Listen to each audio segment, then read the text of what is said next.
Get this and get it straight. Crime is a sucker's road, and those who travel it wind up in the gut of the prison of the grave. There's no other end. But they never learn. Let me give you an example. I was hired to find a thief, and I did, 1,000 miles from home. But first I found a lush with a Luger, a fresh corpse in the closet, and all because the only woman in sight wouldn't play fair. From the pen of Raymond Chandler, outstanding author of mystery, comes his most famous character and crime's most deadly enemy, as we present The Adventures of Philip Marlowe.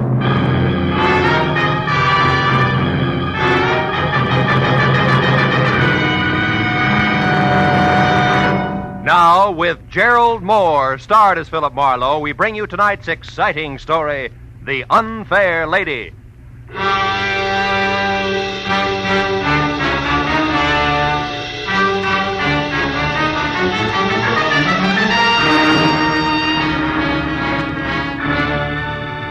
The knock on my office door was soft, almost apologetic. So when I mumbled, "Come in," I was ready for something delicate and about as self-effacing as Uriah Heep. But when the door swung open, I knew exactly how wrong I could be.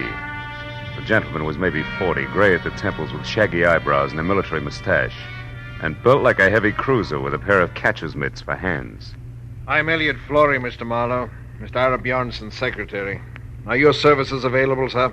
That all depends on what you and Mr. Bjornson want me to do, Flory. What's the job? Well, specifically, sir, to catch a thief. May I sit down, please? Oh, of course. Thank you. Mr. Bjornson is being robbed systematically of diamonds.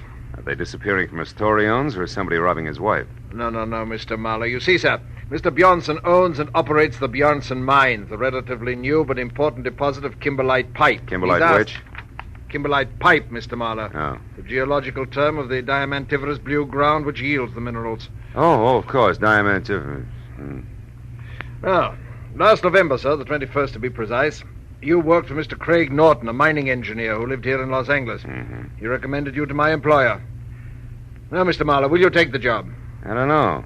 You still haven't said anything about the stealing itself. Is it a Bjornson representative here in Los Angeles who's coming up minus? It's Mr. Bjornson himself who's being robbed, Mr. Marlowe, at the mine proper. Oh, I see. And he wants me to, wait a minute. This diamond mine wouldn't be in South Africa.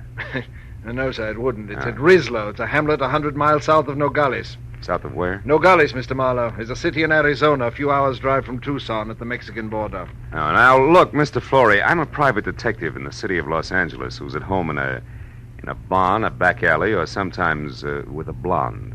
Not in rural Mexico. Is that clear? Oh, yes, sir, perfectly. Also, it's something that Mr. Bjornson anticipated.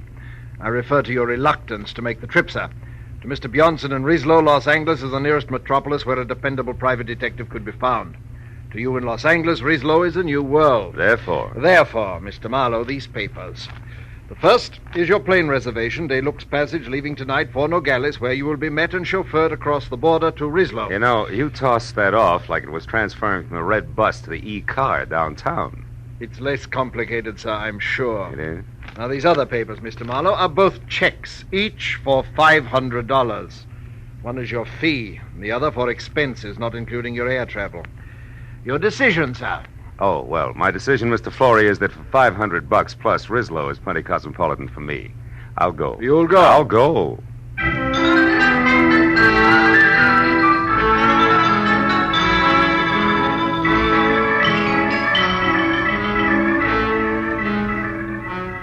At 8 the next morning, we dropped gently out of the clear sky over Nogales, where I was met by a short, round Mexican who ushered me into a car labeled Bjornson Mines, and suggested that I sleep for the next 3 hours, which was the travel time to Rislo, 100 miles south. So after 30 minutes of panoramic dry, sandy hills and occasional cactus, I did. When I woke up again, it was better than noon, hotter than Hades, and we were parked at a filling station in Rislo itself, which could have passed for home if you happened to be a prairie dog. It wasn't until I had my eyes wide open that I realized that the man leaning on the running board inches away and staring at me like my eyebrows were on upside down was not my driver. He was shaggy hair all around an unshaven, unpleasant face that was home to a pair of warted eyes that said he was drinking himself to death. And when he talked, I knew it was on cheap rum. You're the new mining engineer, maybe? Yeah, I didn't know it showed. Since you're an American, that means you gotta be an engineer. Oh. No other Americans come out this way. I'm an American myself, you know, from Philly. Good old Philly. Yeah, it's a great town. What's for sale? Hot transits? No, just being friendly. Name's Calder, M.J. Calder. I'm staying over at the Granada Hotel for a while, first floor rear. Why don't you look me up some night, any night along about 8? I used to be an engineer myself. Might chew fat a while. Yeah, we might do that. So, well, I'll look forward to it. So long, pal.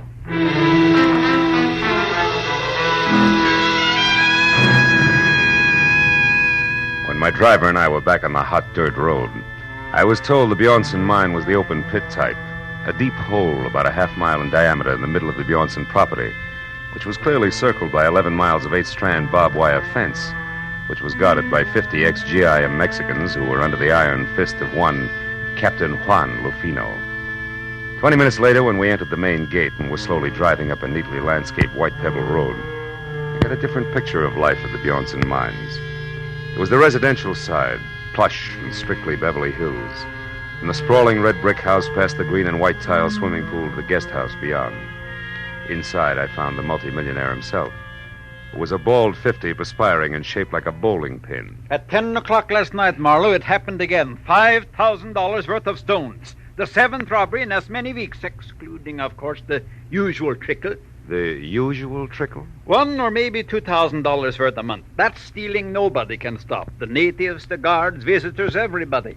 But most of them we catch, Marlowe, because in the first place, our policing is very thorough. And second, to steal a rough diamond is one thing, but to get rid of it is something else again. Well, tell me, Mr. Bjornson, these big thefts you're concerned about, do they all have anything in common? Yes. 2 things, Marlowe. They always occur at night, and they are the work of somebody who knows my habits and has a good knowledge of the inside of my house. The big safe is never bothered. It is always some drawer or cabinet where I am keeping stones temporarily. I see. And, Mr. Bjornson, has anybody ever seen this thief? Last night, Helen Austin saw what could be the man running through the grounds at about 11 o'clock. She said he was tall with a lot of wavy hair. She said that he was not the Mexican. Oh, by the way, Marlowe, Mrs. Austin and her husband are staying in the guest house where you will be put up. He works for you, Mr. Bjornson? No, Kelly Austin has a mine of his own about 5 miles from here. Smaller than ours, but rich, nevertheless. Oh, this will be Captain Lufino. Don't mind if he appears unfriendly, Marlowe. He considers your presence here a personal insult. Come in. You wish to see me, Senor Bjornson? Yes, Lufino. This is Mr. Marlowe, the detective. Ah. When Senor Flore came back this morning, Senor Marlowe, he spoke very highly of your reputation in Los Angeles. Mr. Flore only talked to my friends in Los Angeles, Captain. Ah. Now, Mr. Bjornson, you were telling me about the Austins. Yes, they have been with us for 2 or 3 months now, while their new house is being constructed at their own mine. Their last place burned to the ground. I would suggest, Marlowe, that you speak to her as soon as possible. Also, the captain here will tell you of some evidence that he found here on the ground last night. No, Senor. It turned out to be nothing. What kind of nothing, Captain? A fountain pen, yes. It belonged to one of the office workers. Senor Barnson. Yes? Did you tell him about that Nat Campbell? Oh, no. Marlowe, the International Diamond Exchange keeps us advised of the movements of the bigger black marketeers whenever possible. 3 days ago, we were told that a man named Nat Campbell, an American who was at one time an engineer, has been operating in Mexico close to the border. Is there an accurate description of him? No. Anything else you have to know, Captain Lufino will take care of you. Also, I am sure that the captain will be glad to show you to your room at the guest house. Sir, it will be my pleasure to assist Senor Marlowe in any way I can. This way, Senor, please.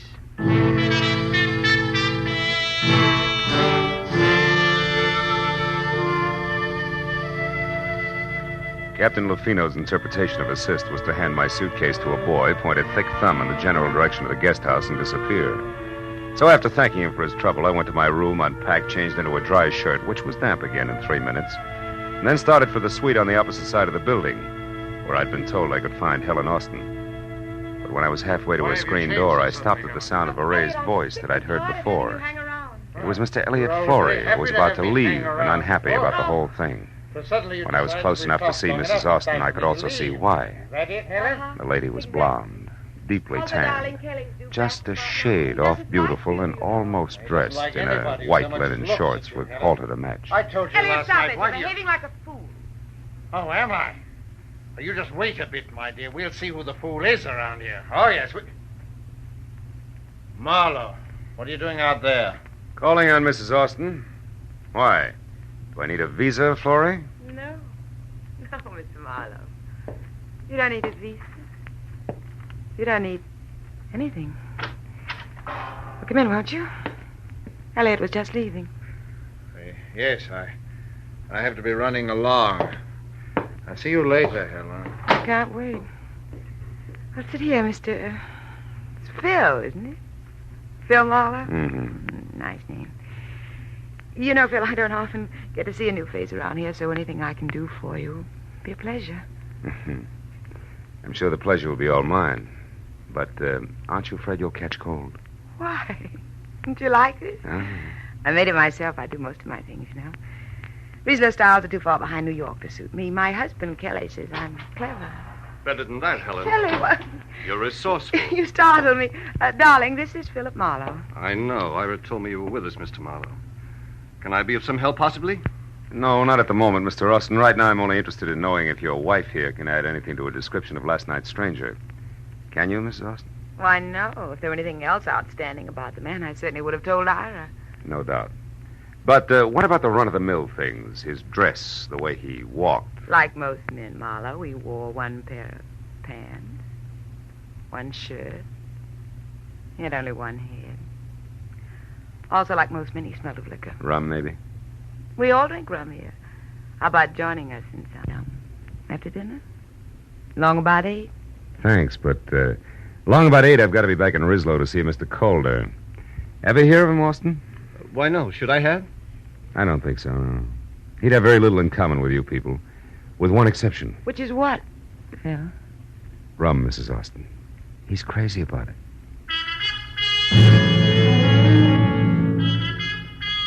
After I left Kelly in what with one healthy cloudburst added would make a great Sadie Thompson, I found Ira Bjornson and told him that I thought last night's stranger, one M.J. Calder and Nat Campbell, could be all one and the same, and that I would like to go into Rislow and check on just that, which suited him fine. So after apologizing for having just let Captain Lufino go off for the evening in his car, he gave me the keys to a battered station wagon and wished me good luck. 4 hours later, when it was dark and I was in Rislow and walking the dirty length of the ground floor corridor of the Granada Hotel, which was darker, I had a feeling I was going to need it. Yeah? Who is it? Marlowe, Calder, the new man at Bjornson's mine. Oh, fine. Be right with you. Yeah. Didn't expect you to take me up so soon. Yeah, well, you know the mines, Campbell. One's just as dull as the next, huh? That's right. What did you call me? Campbell. That's it, isn't it, Nat? No. The name's Calder, M.J. I told you that today. Yeah, and at the time I believed you, good old Philly included. Come on, Rummy, uncover the masquerade's over. Open up while you still can talk. What do you say? Okay. Okay, ain't the biggest secret in the world. Here, sit down. Why, you lousy lush! You don't aim any better than you lie! I had enough, I tell you. All right, we'll see. Now, come on, get up. We'll start all over again after we check you once. The kind usually has a nasty Luger tucked away someplace. All right. Now, what do you know about... Hey, Campbell, that stuff over there seeping under the closet door. The color isn't right for rum, brother. It's too red. Well, Captain Lufino. Yeah, he's dead, Marlowe. So don't move. You'll be right with him. Yeah, you see, I was right, Campbell. Your kind always has a nasty Luger someplace. Marlowe, I didn't do that. I didn't kill him. Oh, yeah, sure. He committed suicide in your closet and closed the door as a gag, I suppose. Yeah, that's enough. I don't try to be funny. I didn't even know he was here. I was out. When I come back, I found him. Campbell, that line retired with a flintlock rifle. If you hadn't parboiled your brains in fusel oil, you'd realize it. But it's the truth. I'll tell you what the truth is, cousin. Lufino had a piece of evidence that tabbed you as being out of Bjornson's mine last night at 11 o'clock. But he passed it off as a fountain pen that meant nothing because he resented me horning into his territory. Then he came here alone to put a pinch on you and get the credit. Only you dropped him instead. That's a lie. And I can prove it by the best witness in Mexico, next to Bjornson himself. Who are you talking about? One Mr. Elliot Flory, that's who. I was in the Cafe Quilota last night at 11, and Flory saw me there. No dice, Campbell. Flory didn't get in from Nogales until this morning. You're pretty seedy for a big city boy. Yeah? You can check the bartender at the cafe and see if I'm not right. But right now, I'm going to put you away so I can get out of here. Now, turn around and walk slow. Out the back way and down the stairs. Go on, move. What are you going to make my murder look like? Robbery? Don't act so brave. You'll live because I figure you'll clear me one way or another, whether you like it or not. Now, hold it. That's far enough. Now open that cellar door. Okay. When you get out, don't waste time looking for me. I won't be around. So long, countryman. Don't hurt yourself. Go now!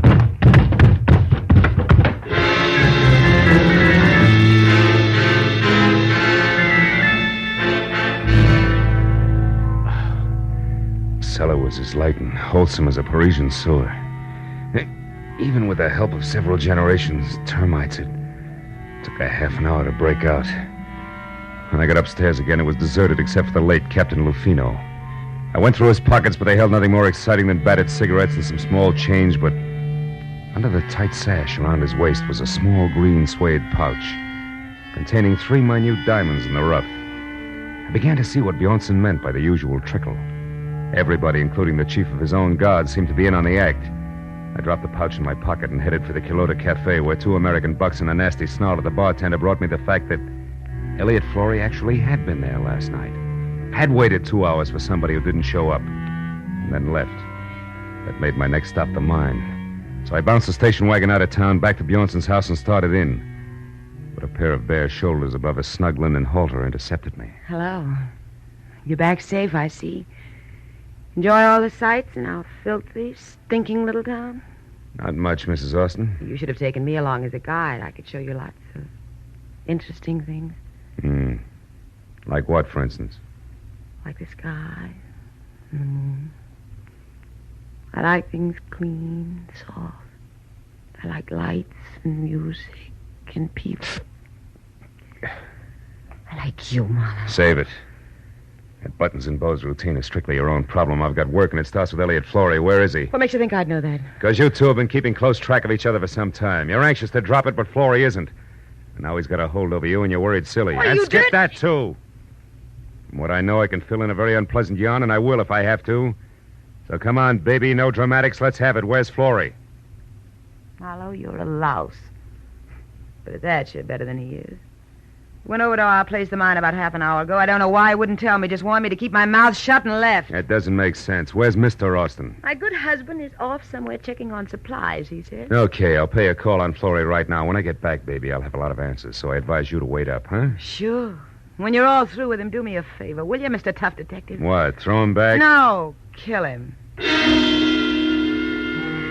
After she said it, she stared at me for a moment and then turned and walked away, and from the bitterness in her face, I figured she had more on her mind than she told me about. But as I beat it around to the driveway where I'd left the station wagon, climbed in and wheeled out the gate, I forgot about theories and headed for the Kelly Austin mine in a big-scale diamond thief as fast as the rutted road and loose body bolts would permit. I'd barely gotten out of sight of Bjornson's house, where from somewhere out of the truckload of shadows I was hauling in the rear end of the station wagon, the muzzle of a gun was shoved hard against the back of my neck and held there. Pull over and stop, Mr. Marlowe, but don't take your hands off the wheel. Austin, you're off your rocker. You've been working too hard. Not so hard that I didn't get back in time to see you kissing my wife. You don't deny it, do you? Well, for what it's worth, you got your subject backward, but never mind Don't that. turn around, Marlowe. I'm sorry about this. I liked you when we met today. Now, listen. We'll take this up later in detail. Right now, I'm after a guy who's been biting into Bjornson's diamonds, and I'm sure it's his own secretary, Elliot Flory. Flory? Why, that's absurd. Yeah? And what's more, he's currently up to something cute at your mine. He's at my mine, Flory? That's what I said. Now, after I've seen him, Buster, I'll be indignant with you all night if you like. You're a clever liar, Marlowe, but it won't work. You're not getting out of this that easily. I'm going to tell Bjornson what you've done, but first, you cheap masher, I'm going to get some satisfaction out of you personally like this. Oh!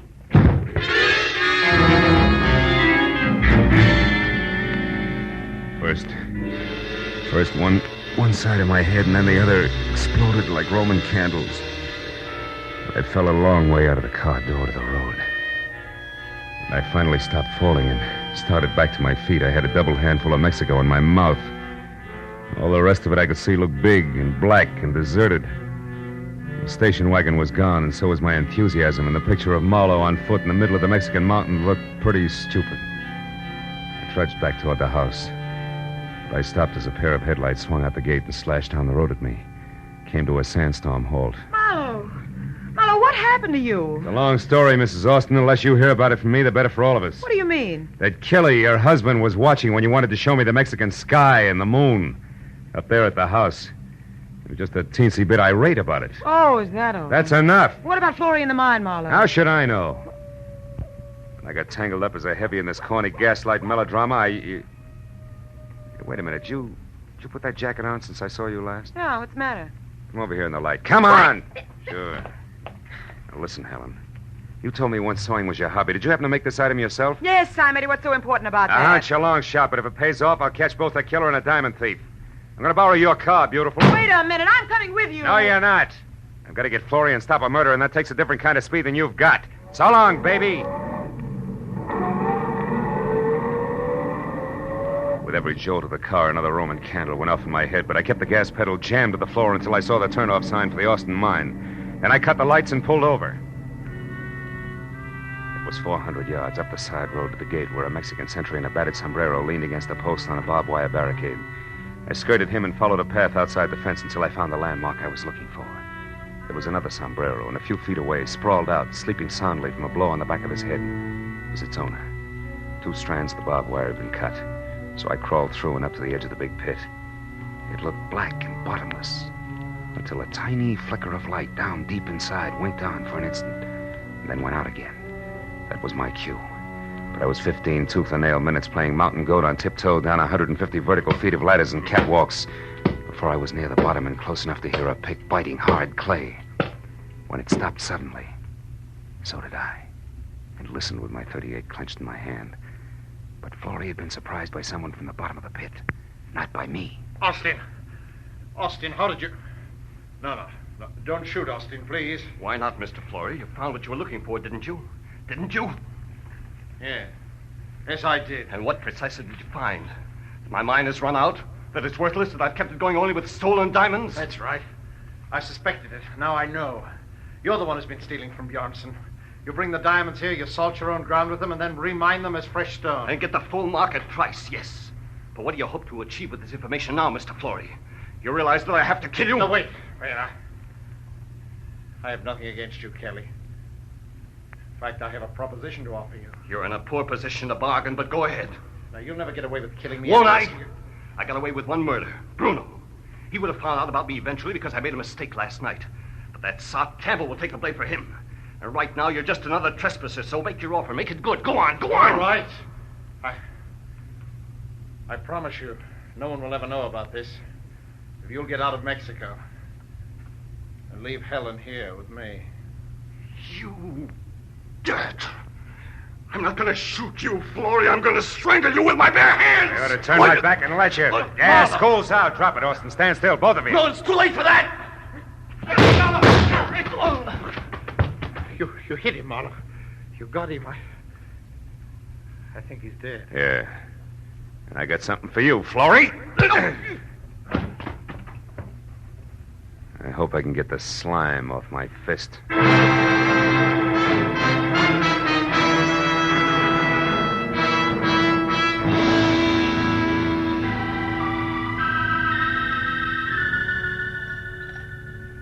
Please, Marlowe, pour yourself another here. It'll help your headache to go away. Oh, thanks, Mr. Bjornson. It's cooler out here than it was inside. It's better now, thanks. I don't know. I am happy and I am sad both. You found me my thief, all right, but you lost me a friend in the bargain. Mm-hmm. And the way we live out here, our friends are as dear as our diamonds. Well, there's one thing about diamonds, Mr. Bjornson. They won't go bad on you. You're right there, my boy. It's hard to realize that Kelly Austin was our man. Yeah, I imagine it is. You said it was Helen's jacket that gave you the answer. How was that, Marlowe? Well, Lufino was carrying a little green suede pouch. I thought it was his. But actually, that was a piece of evidence that he found last night. It wasn't until I saw Mrs. Austin's jacket of the same green suede that I realized the pouch must have been made from the scraps left over from the jacket. I see. And since the wife sewed the jacket herself, that made the husband the logical owner of the pouch. That's right. You know, in a way, you might say Helen's responsible for the whole mess. How do you mean, Marlowe? Well, it all adds up like this. Helen wanted diamonds bad. Her husband started stealing for her. Things went well until he almost got caught. That was last night, huh? That's right. Running across the lawn, Kelly dropped the little pouch. Lafino, who caught sight of him, followed and found the pouch with the 3 diamonds. But Captain Lafino thought Campbell was the thief and went to Campbell's quarters in Rislo to force a confession out of him. Mm-hmm. Kelly followed him, killed him before he learned too much, knowing that the rum-soaked Campbell would take the rap. That Austin woman, she's got no business here in this desolation. She loves diamonds, but not in the rough. No. She wants them around that beautiful neck of hers, with big city lights bouncing off them in all directions. But the lady wouldn't play fair to get them. She's packing now. And Mr. Flory has already left bag and baggage. Even Lafino is gone now. You know, it's going to be lonely around here, Marlowe. I couldn't prevail on you to stay over a while. No, Mr. Bjornson, I'm afraid not. I'd probably catch myself picking little pebbles out of every clay bank I found. And the first thing you know, I'd be stuck here, too. Besides, what would Hollywood Boulevard do without Marlowe? And vice versa.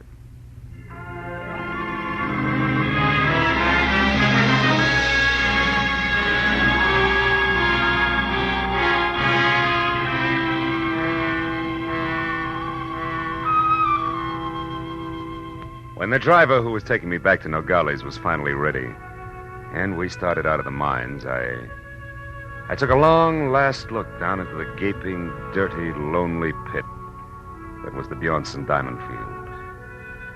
And then, as we headed north and for the border, I settled back and thought about my own diamond field. The one that stretched out for 50 miles from the San Fernando Valley to Long Beach in blazing brilliance. Yet, in its own way, I knew it was just as dirty, just as lonely, and just as tough as the pit at Rislo. But it was my hometown.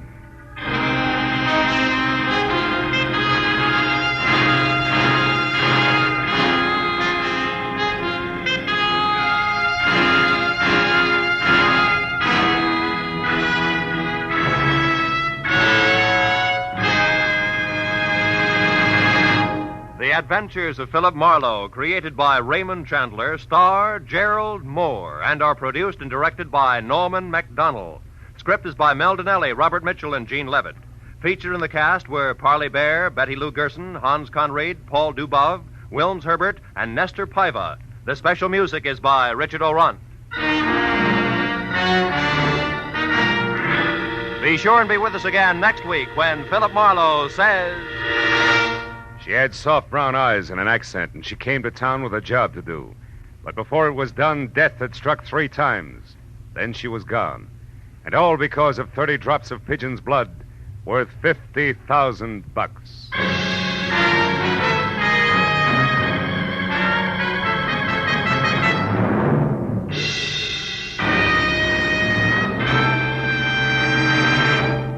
Later this evening on CBS, you'll hear a voice saying quietly, "A tortoise told a household pest, goodbye, goodbye."